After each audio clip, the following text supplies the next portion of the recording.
உங்க சோப்பால உங்க உடம்பு அச்சு பதிஞ்சிருக்கா? அப்போ நீங்க ஒரு அதிகாரப்பூர்வ சோம்பேறி ஜாம்பவான்.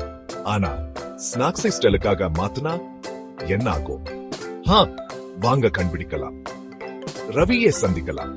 சோப்பாவின் ராஜா, தூக்கத்தின் சாம்பியன் மற்றும் ரிமோட் கண்ட்ரோலின் நிபுணர். ஆனா இருங்க, அவனோட அக்கா ஒரு சவால் விடுறா. என்ன மாதிரி ஒரு நாள் சூட உன்னால இருக்க முடியாது. பந்தயம். ரவி சிரிக்கிறா. ஆனா அப்புறம் பூம், அவன் ஒரு ட்ரெஸ்ல ஜடையோட அவனோட நெட்ஃபிளிக்ஸ் வரி செய்ய நீளமான ஒரு செய்ய வேண்டிய வேலைகள் பட்டியலோடு இருக்கா. இப்போ அவன் நகங்களுக்கு பாலிஷ் போடுறான். வீட்டு பாடுகளை சமாளிக்கிறான். பொண்ணுங்க கொள்ளு பாடுகளுக்கு டான்ஸ் ஆடுறான். ஒரு ரகசியம் சொல்லட்டுமா? ரவி சும்மா சமாளிக்கல, கலக்கிறா.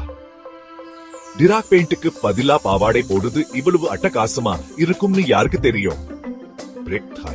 இதோ உண்மையான நீதி என்னன்னா, யார் வேணும்னாலும் மாறலாம். சில சமயம் உங்களுக்கு சரியான மாற்றம் தேவை. அப்புறம் கொஞ்சம் பளபளப்போம்.